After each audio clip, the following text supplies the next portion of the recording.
When Liam and Clara moved to the coast, they had imagined weekends filled with sunlight, laughter, and simple joy. They had been married for 3 years, still learning how to balance each other's personalities. Liam's quiet nature against Clara's easy warmth and friendliness. Their love was genuine, but like all relationships, it carried unspoken insecurities that neither had fully confronted. One Saturday, their friends invited them to a beach picnic. The day was bright, the waves calm, and laughter carried across the sand. Clara, wearing her wide-brimmed hat, was helping set up the food while Liam chatted with a few co-workers under a large umbrella. Everything felt normal, until Liam turned around and saw a man rubbing sunscreen on Clara's back. The man, Ethan, was one of Clara's old friends from college, someone she had mentioned before but hadn't seen in years. The scene lasted only a few seconds, but in that moment, Liam felt something stir inside him. It wasn't anger, just a quiet discomfort, a mix of surprise and uncertainty that he couldn't quite explain. When Clara noticed Liam's expression, she frowned slightly, confused.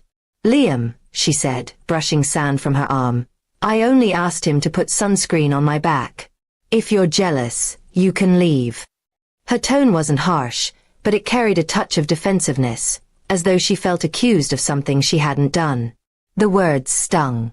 Liam said nothing at first. He simply nodded and walked toward the water, pretending to skip stones. But inside, his mind was spinning. He wasn't angry with Clara, he trusted her, yet the casual way she dismissed his feelings made him feel small. He wondered if perhaps he was overreacting, or if she truly didn't see how it looked from his side. When they drove home that evening, silence filled the car. The sound of the waves had been replaced by the low hum of the engine. Clara scrolled through her phone, and Liam kept his eyes on the road.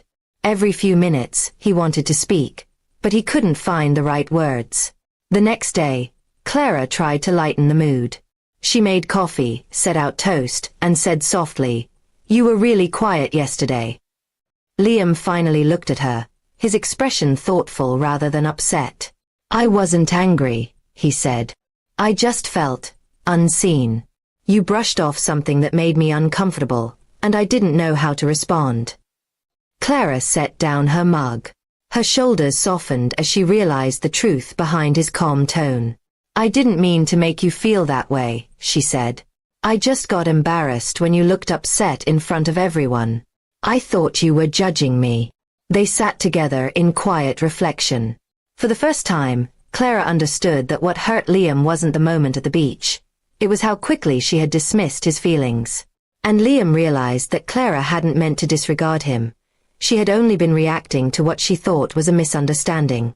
Later that afternoon, Clara suggested they take a walk along the same beach.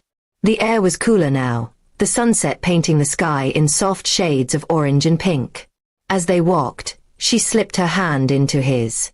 "You know," she said gently, "I think I've always tried to prove I'm independent, that I don't need to explain everything I do. But maybe I forget that sharing isn't weakness. It's respect." Liam smiled faintly. "And maybe I need to learn not to let silence do the talking for me," he replied. "You can't understand what I never say out loud." They stood by the shore, the waves brushing their feet, the tension of the past day slowly dissolving into calm understanding. It wasn't a dramatic reconciliation, just two people learning, quietly and sincerely, how to communicate better. When they returned home, Clara placed the sunscreen bottle on the counter and laughed softly. "Next time," she said, "I'll ask you to help me with it." Liam chuckled. "Deal," he replied, and for the first time in days, their laughter felt easy again. The misunderstanding became a small but valuable chapter in their relationship. One that reminded them love isn't about perfection or pride, but about patience, communication, and willingness to listen. And as Clara wrote in her journal that night, she summed up the lesson they had both learned. Sometimes it's not the action that hurts, it's the silence that follows. Communication keeps hearts close.